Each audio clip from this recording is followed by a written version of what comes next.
You remember the Bath Hotel? I do actually. I have happy memories of the Bath Hotel because, first of all, at one stage, it was owned by the McAvoy family, but then my late Uncle Josie acquired it, and he ran it for many years. He had bought it on lease, and eventually the lease ran out and all of that. But he ran it for many years, and it was called the Bath Hotel because there were about 10 bedrooms in it.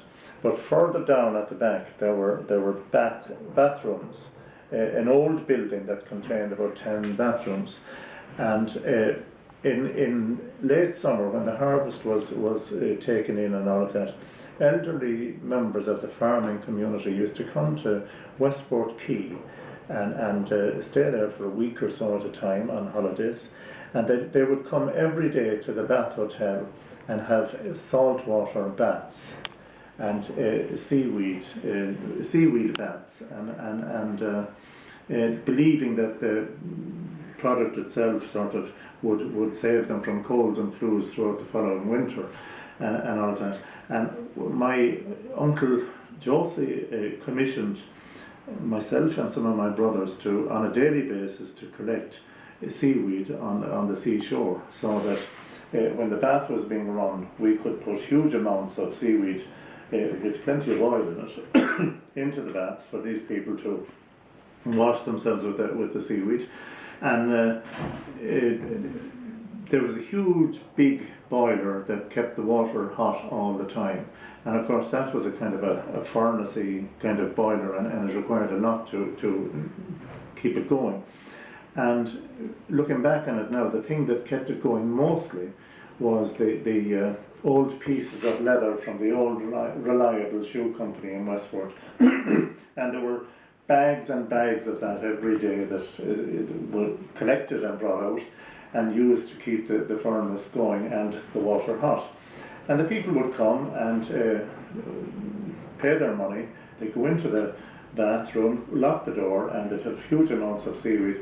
I have to confess that there were times when we got a little bit tired of collecting the seaweed, and I know, with hand on heart and open confession, I can say that there was the odd elderly person that was unknown to themselves, using the seaweed that had been used by the previous occupant as well.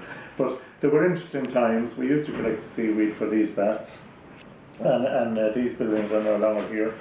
My memory of the bath, it had a 7-day license, and it was a popular place for a lot of people to come and have their drink on a Sunday afternoon, and my memory of it is that it had a big kitchen and a huge big range in it, and sandwiches were made on a regular basis for the patrons, but there were 2 pianos in the place as well, and I have a memory of lots of sing-songs that you would be there kind of as a child, probably shouldn't be there at all, but you'd be listening to all these sing-songs and maybe get yourself the odd glass of orange.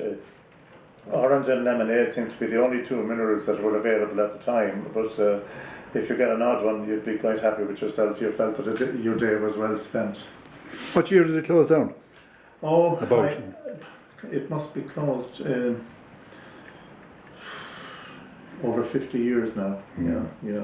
It's an awful pity it wasn't preserved, wasn't it? It was really, yeah. Because you go down there, you can see the foundations of it, and that's right. And there's the old photographs, the Lawrence collection in O'C's restaurant now. There's a fine big photograph of it, and the old bathhouses at the back, at the very back. And, it looks impressive. It is. It's a nice photograph to have. Yeah.